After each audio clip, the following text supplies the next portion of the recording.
For today's enhanced evaluation, I get to speak to somebody all the way from Bahrain. I met him a little while ago online. We've never met in person, but I'm looking forward to that one day. Please welcome Meenakshi Sundaram. Meenakshi. Thank you, John. It's a great honor to interact with you. It's been a pleasure in all the interactions that we had, and I could pick up a lot of information, a lot of knowledge in all our interactions. Thank you very much. Now, I did not know very much about Bahrain until about 5 years ago when I started with the Toastmasters International Convention. Can you give the people just a very quick introduction about Bahrain? Just tell us what's so great about it, and a little bit of information. Bahrain is a beautiful island in the Middle East, very close to Saudi Arabia. What makes Bahrain so amazing is its people, very friendly, very open. The country, though it follows Islam as a religion, there are no restrictions for people to follow their own faith. You have temples here, you have churches here, you have synagogues. So whatever you want to practice, you can practice. But most of all, what I love in Bahrain, it's so friendly for business. To start a business, it's so easy, less restrictions, and the approvals comes very fast. One of the best place to start and run a business. That's Bahrain. Excellent. Now, when I think of a place, food is very important to me. So if I came to visit you in Bahrain and I said, I want to eat something distinctly Bahraini, what would you feed me, or where would you take me? Well, as far as food is concerned, Bahrain has got everything that you want to eat across the world. Whatever you want to eat, you'll get in Bahrain. And you're talking about specifically about Bahraini specialty. There is an Arabic breakfast. You know that there are specific restaurants, local restaurants, where you get this Arabic breakfast. That's something amazing to eat.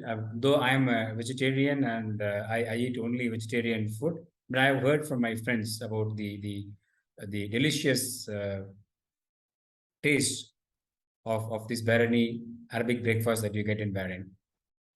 Besides that, of course, biryani. That's a favorite of even locals here. So these are two things that you should try in Bahrain. Okay, so Bahraini style biryani and Arabic breakfast. I'm in. Yes. Now, one more question about Bahrain before we get to your speech. I swear every Bahraini I meet is nicer than the last one. So is that just Bahraini Toastmasters or the entire country? Most of the people are nice in Bahrain. You'll find every Bahraini you meet, they're very, very nice and very friendly and down to earth people, good human beings.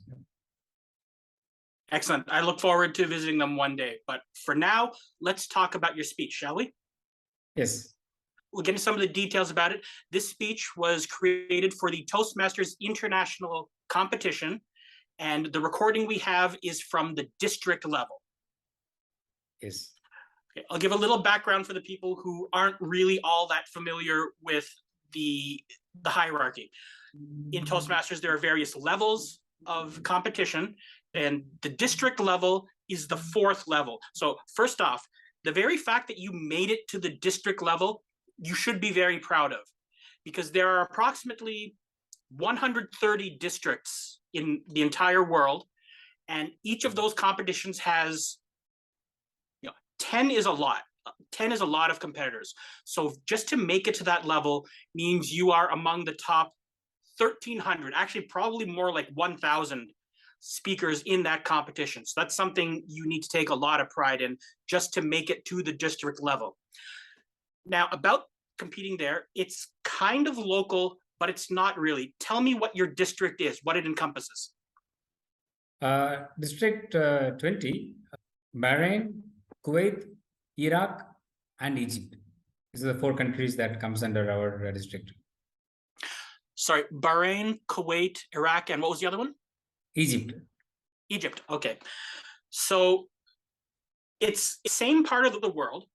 I'm not saying all those countries are the same, exactly the same, but you can have kind of local references, use language that most people would understand there. But the thing with the district level is if you win, the recording, the same one that the people saw, that's going to go to the next level and going to be judged.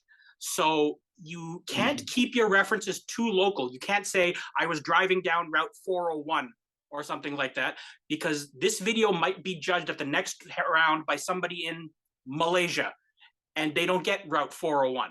So I'll start by saying you did an excellent job with the language. You didn't keep things too local. It was something that everyone in the world could watch and understand.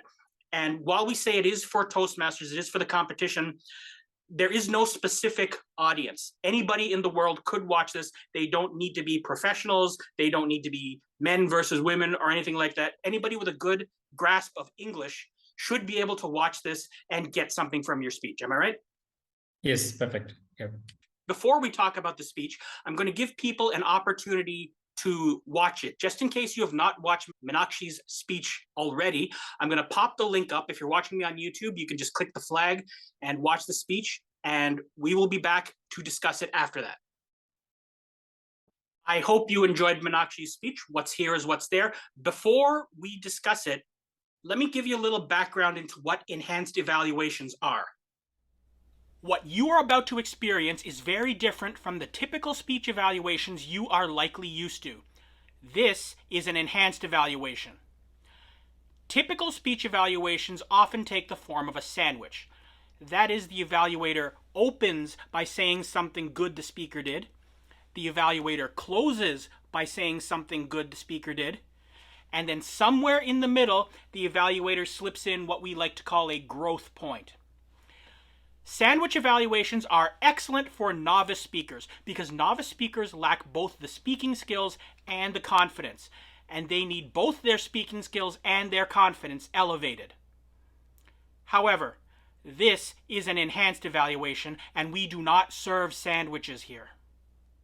If you are getting an enhanced evaluation from me, that means you are an established speaker and you have conquered stage fright.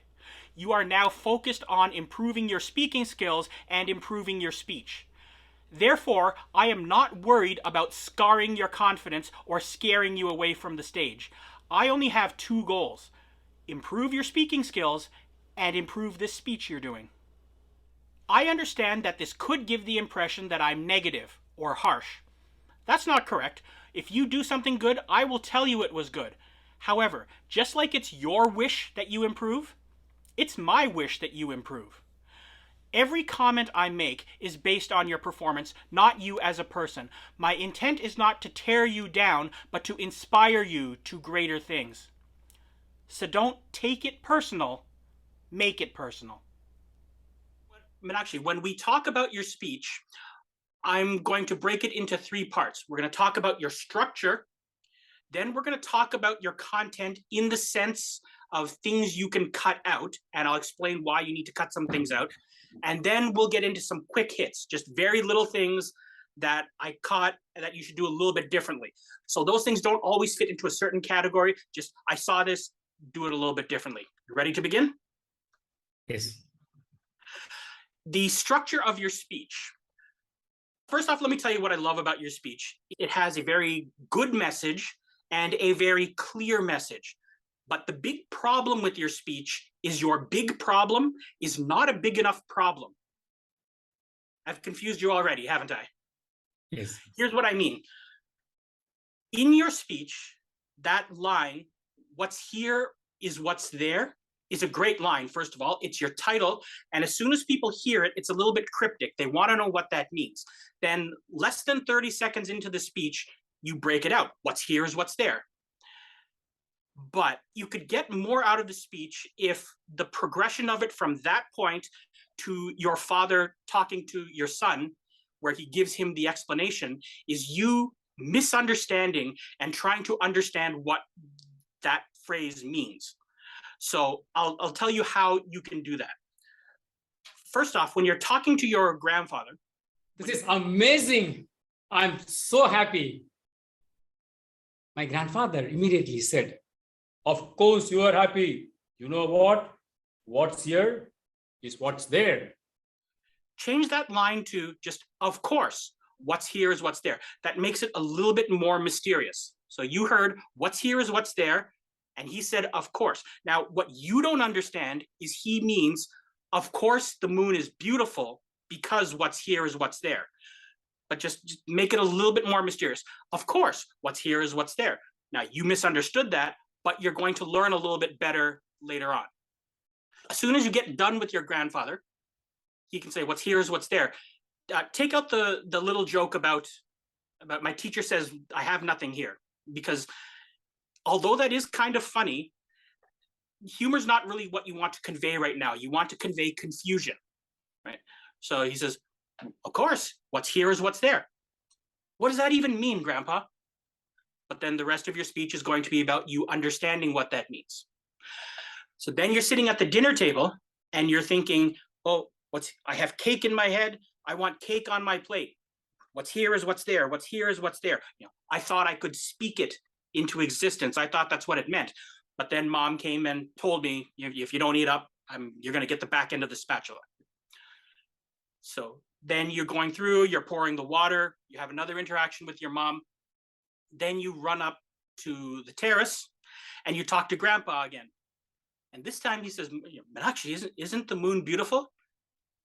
Change up a little bit of what you respond with. Instead of, I don't want to look at the moon today, make it like you hate the moon. Actually, isn't the moon beautiful? No, moon's stupid. I hate the moon. But you love the moon. Not today. But Meenakshi, what's here is what's there. And that's more of you misunderstanding what he means, because he's trying to say the moon is beautiful if your mind is beautiful. Right? So, but Meenakshi, what's here is what's there. What's here? What does that even mean? And then I ran away. So I would eliminate the part about who cares for now. After you run away from Grandpa on the terrace, you can say, I forgot about what's here is what's there for a little while. And then I grew up, I got my first job with Mr. Rao.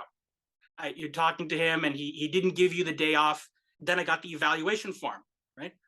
And then you went through all the bad stuff. He has no work-life balance. He's insecure. He doesn't really care about his employees. Then say, so then I went to bed that night. You can even tie it back because you said you asked him for some time off and he didn't give it to you. And if you did your evaluation right after that, then that plants the idea that you were already in a negative mood and then you did his evaluation and you gave him a bad evaluation. Then maybe you went to bed, you got up the next day, you did your normal things, and then you heard your dad talking to Aditya. My father immediately said, of course you are happy. You know what? What's here is what's there. But change what your dad says to, of course the moon is beautiful. What's here is what's there. What is this? And you say, what is this? Our family mantra now? What's here is what's there? Wait, Dad said something different. The moon is beautiful because you're happy? Is that what it means? Then I went back to look at Mr. Rao's evaluation. Oh, so much negativity. What's here was what's there. Then I started thinking, does Mr. Rao really not care about me? No. I can think of a time I was sick and he was the only family I had, and you tell that story. So I'm going to pause here. Do you understand what I'm getting at? To thread the idea that you don't understand what's here is what's there means, and then finally you get the answer from your father? Yes. I could get it. Yeah. Okay, great. So that's what I would do with the structure of your speech, is I would make the plot line, the story arc about you misunderstanding and then finally understanding what the title of your speech means. What's here is what's there. Now, I'll end with something good, which is the end of your speech, the last 1 minute, the explanation is stupendous. I would not change anything there, because you say we have negativity in our heads and that affects how we take in the world. But if we had positivity, then we would forgive others when they make mistakes. When you like somebody, you're more likely to forgive their mistakes. But if somebody you don't like does something good, you're not likely to see it as good. I thought that was stupendous. I summed it up best I could, but I would not change anything there. So that part of your structure, I would keep. I would just change the story arc as to how you came to that conclusion. Any questions on that? Yeah, this is good. So far, it's good. Another problem you kind of had with your speech is you were really short on time. You got really close to that 7 minutes and 30 seconds, didn't you? Yeah, it's about 7 minutes and 20 seconds, I think. There are a couple of things you can remove from your speech. So if you do that, you will not only have more time to give deeper explanations, you can also have a little more pauses and some facial reactions, because that's the way you can convey some emotion with your face. So here are some of the things I would do to shrink your speech down. I would start faster. You say, I remember being 6 years old going with my grandpa. You don't need to say you were 6 years old. Just say, I remember walking with my grandpa up to the terrace. The very fact that you're looking up at grandpa shows everybody that you're little. So just say, I remember going up to the terrace with my grandpa. Now, a little bit into the speech, you do the thing that so many Toastmasters do in competitions. They give. Contest chair, fellow Toastmasters, most welcome guests. Yes, I would remove that entirely. That's not necessary. That's who's going to be there. Take that out. You'll save yourself about 10 seconds right there. If I remove that line, what else I can put there? I don't think you need to put anything else there. You can just keep moving. Okay. I think I already touched on this, but the line from your teacher about my teacher says I have nothing here, I would cut that out. So also because it doesn't fit, but it will also save you some time. You can also cut down your description of Mr. Rao. You don't have to say how tall he was. You can just say he was my new boss. He was very demanding and he was very hardworking. And also, when you talk about Mr. Rao, about how he really did care for you, you don't need to give two stories. You give the story about how he looked after you when you were sick, and you also give the story about how he sent you for training. I think you can just use the one about how he looked after you when you were sick. That's a very compelling story. The other story actually diminishes that one a little bit, because I don't think too many of us can say we had a boss we could call on because we were sick. Some of us, we've called on our friends and they've let us down. But my boss, he was there for me when I was sick. That's a very good story. And if you cut out that other story, that saves you about 30 seconds. So that allows you to get to your message quicker, and it allows you a little more time to play with. That's all I had for the time savings. Do you have any questions on that? Yeah, I think it's good. Only point that I wanted to ask is that if I take out, okay, the description of Mr. Rao can be cut short and say that no, he's a new boss and demanding, to that will define the boss. There is no need for me to say how short. Basically, the idea was to say that how he was short in height, but big in ego. That was the comparison I was trying to bring in there. So that's fine. I think that part I agree. But the second story of him,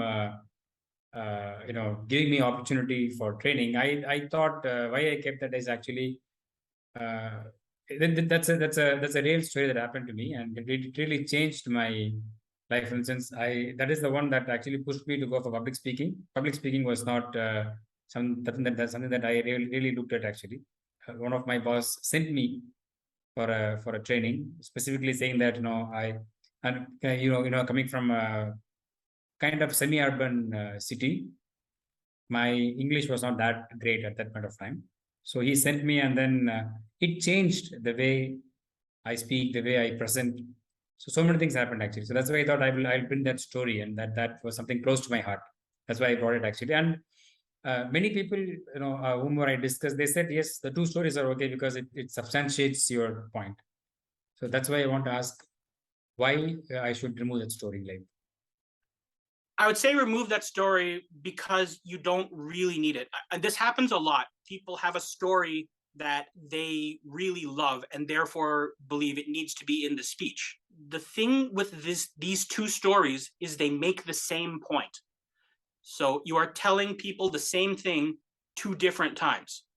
So I'm not saying that's a bad story. I'm saying it's not as good as the stomach upset story.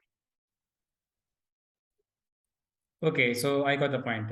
it's one is of course not as good as one. Second, actually, again, yeah, right, because it's already been told. The goodness about the bus has already been conveyed with that story. So whatever addition is going to come, audience is not getting anything new. Exactly. So it's not really it's not a great value addition.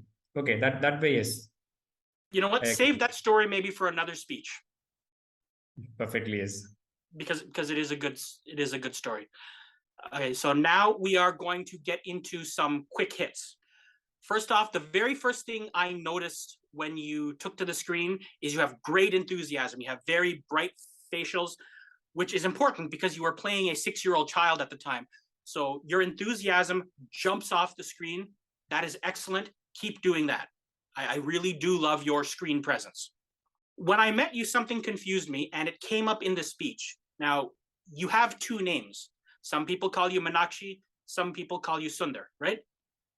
Yes. The problem is that happens in your speech. My grandfather quietly walked in, stood next to me. Sundar, look at the moon. Dear Meenakshi, we are introducing 360-degree evaluation in the company. You pick one name and go with it, keep it constant over the course of the speech. There's a bit of a problem with your mom throwing the spatula. Now, people have different opinions on whether it's okay to discipline children in whatever ways. But the problem is, in my part of the world, if you threw kitchen utensils at your kid, the police would probably put you in jail and throw your and take your children away. So what I would have your mom do is say, if you don't eat what's there, this will be what's there. And then you can smack it against your hand, because the throwing becomes assault. But if you smack it against your hand, then it's just mom giving you a threat. Also, with the spatula, it disappeared against your dark suit. So I would hold it up where it's going to be caught by the white background, and then give it the strong thud. Or maybe use a different color one. You can. I would have to see how that works. If you have a silver one, the problem with if you use a silver one, that may reflect the light into the camera. So you have to be careful. Try different things, see how it works. But if you go with black, go the exact same spatula, just make sure you hold it up higher. There's another thing you can do, and I really loved this part. You talked about how you were pouring the water and singing the what's here is what's there. There's something what I would do is I would get an actual jug of water and a glass, and I would pour it, and I would let the audience see the water flowing out. Now, there's something you did, I'm not sure what you were going for. Was the idea that the water was pouring on the ground and you didn't care, or you didn't notice? Didn't care is actually the right one, not notice. Okay, so here's what I would do this. I would pour the water, and the water would drain out, and you can be not looking, right? What's here is what's there, what's here is what's there. And then you can notice, because you're going to feel the water, and then look down and say, what's here is what's there, what's here is what's there. So you're actually kind of happy that you're doing this childish thing. And you can judge that if you give this speech in public. This was a recorded speech, but if you do it like that, looking around, then you notice the water's touching your hand. What's here is what's there, what's here is what's there. That's going to get it across to the crowd that you're really not interested in the fact that you're spilling water all over your mom's clean floor, because you're more concerned with that phrase, what's here is what's there. There's something you did in your interaction with Mr. Rao that I didn't quite understand. You asked him if you could leave early, and his response was half day. What exactly does that mean? I said half day leave. If you want to leave, it'll be half day cut. Oh, okay. So see, because to me, what I got was you can't leave early. When he says half day, it sounded like he was giving you a half day. So change that to personal commitment. Who cares? If you have commitments, take half a day off. Or this is going to cost you. That's even better. This is going to cost you half a day's vacation. So actually, that shows that he is really tight. Personal commitment. Who cares? This is going to cost you half a day's vacation, even though it was 8 at night already. Yeah, that's right. Okay. That's a good suggestion, yes. Okay. It makes So- it easier also for the audience to understand. Yes. So that about does it for everything I had. Do you have any questions that you want to clarify about what we talked about already? Okay, specifically, I just want to check how you felt about my energy in the beginning, because I felt, though it was not apparent, but because when the contest started, I had a doubt in my mind that I was not being spotlighted. So I was a bit worried in the beginning. So I was not sure how the energy came through. Yeah, Probably for about I could tell something was up with you because your delivery was actually kind of start and stop. There are a lot of big pauses. I thought it was just nerves, but you were clearly worried about something. But Yeah. so I didn't say anything because you did loosen up towards the end of it. So I just chalked that up to maybe nerves and you'll get better. And you did get better. But I would keep it. I think you did the best you could given that you thought something was going wrong at the time. I would say keep that enthusiasm. I thought it was excellent.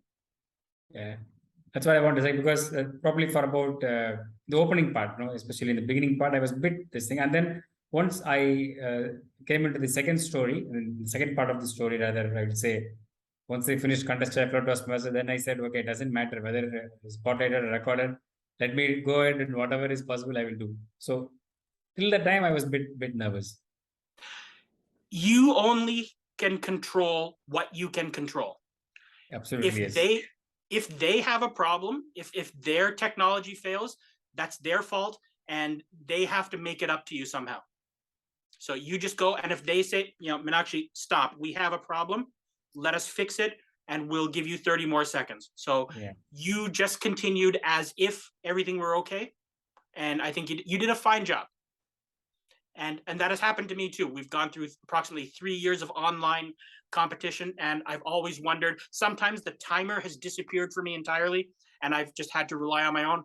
And you can only control what you can control. What again? Yeah. That's a good one, yes. Did you have any more questions? No, that's it. I have no questions, but yeah, some of the points are definitely very valuable points, like especially the one where the second story, which is though a good story, it doesn't really add any more value than the first story. So that's a very valuable thing. The first story is the more valuable story, and sometimes you just have to make those editorial decisions. Now we come to the part of enhanced evaluations, which I would have to say is my favorite because I don't have to do anything. This is a segment called Go Plug Yourself. This is where I give the guests an opportunity to let us know how they are doing and what they're up to. So Meenakshi, if you have a website, if you have a Twitter account, you can plug that. You can invite people to your club if you want. The time is yours. I'm even going to mute myself to ensure I do not steal the focus by accident. So Meenakshi Sundaram, go plug yourself. Thank you, John. Let me thank you for the wonderful evaluation that you have given to me. Very, very valuable points that you have given to me. Talking about myself, I am a part of 3 clubs in Byron, actually. ICAP Toastmasters, which is basically for chartered accountants, and Advanced Toastmasters for advanced Toastmasters, basically. And then one regional club, which is Senthamil Toastmasters. That's for my mother tongue, Tamil Toastmasters.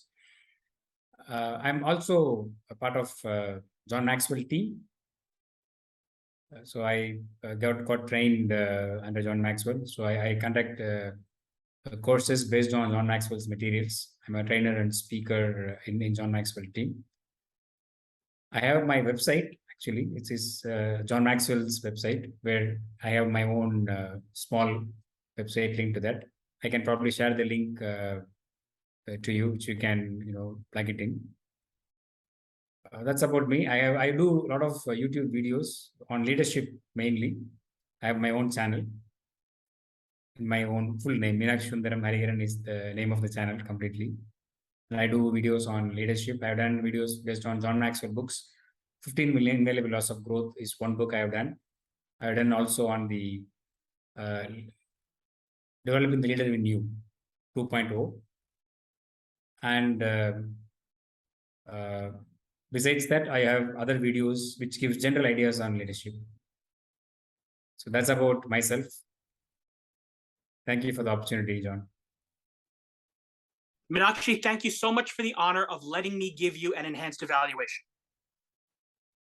Thank you, John. It's been a great experience for me. So much value, so much wisdom that you have shared in this short time. I'm really thankful to you for such a wonderful evaluation. I hope you enjoyed that enhanced evaluation, and I hope you picked up a few tips and tricks to make you a better speaker in the future. Would you like one of your speeches to be enhanced evaluated? Contact me and we'll make that happen. How do you contact me? My contact information is on my website. That's lastrites.com, last-writes.com. And if you subscribe to my YouTube channel, you will be made aware of these new enhanced evaluation videos as they become available. And together we, that's you and I, we will lay boring speeches to rest by giving them the last rites. What's here is what's there. What's here is what's there.